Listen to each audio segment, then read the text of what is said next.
Water. I need water. I can't.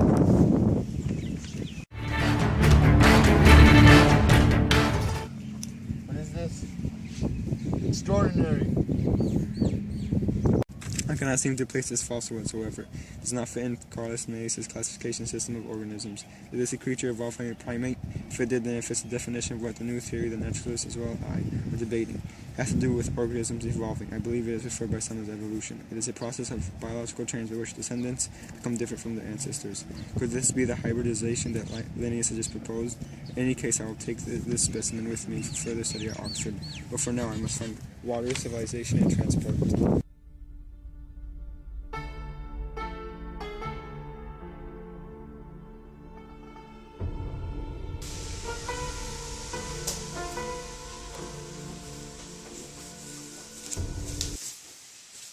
Here are the last volumes, 39 and 40, of George Louis Leclerc de Buffon's work, Histoire Naturelle.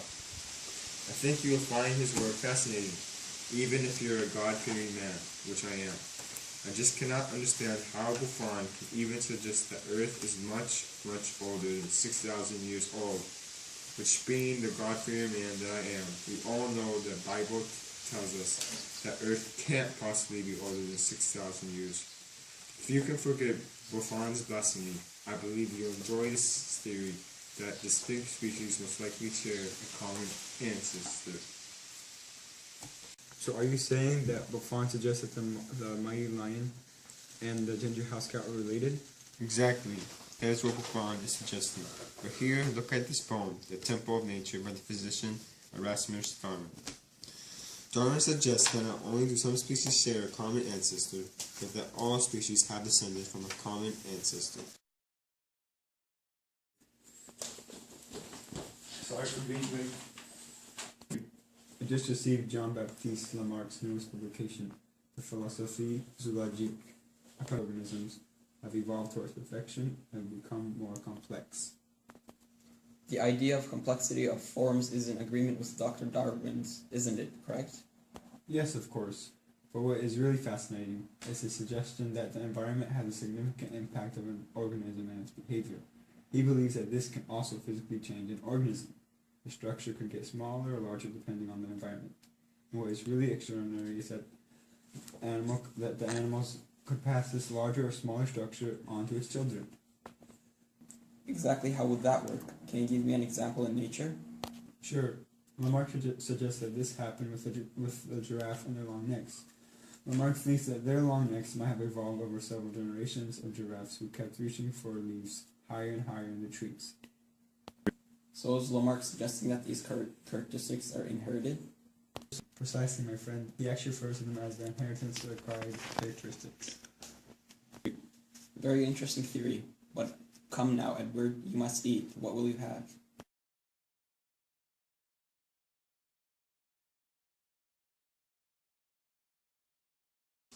I am honored to have you, and I am quite familiar with your work on fossils. I am fascinated by your belief that species could become... Oh, Monsieur, it is quite radical. The fossils record fully supports it. Fossils, as you know, are traces of life in the past.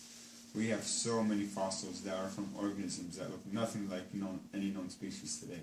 In fact, I have examined fossils that Emperor Napoleon himself picked up from the desert wastelands of Egypt, and they do not resemble in any way a known living creature. I firmly believe that organisms, contrary to the fraud Jean-Claude Lamarck and his crazy ideas about how species can change, can have become extinct. Well, how did they become extinct? I do not understand this process. Well, my friend, it is quite simple. On my fossil hunting expeditions, I have noticed that in each stratum or layer in a valley wall, there are specific types of fossils.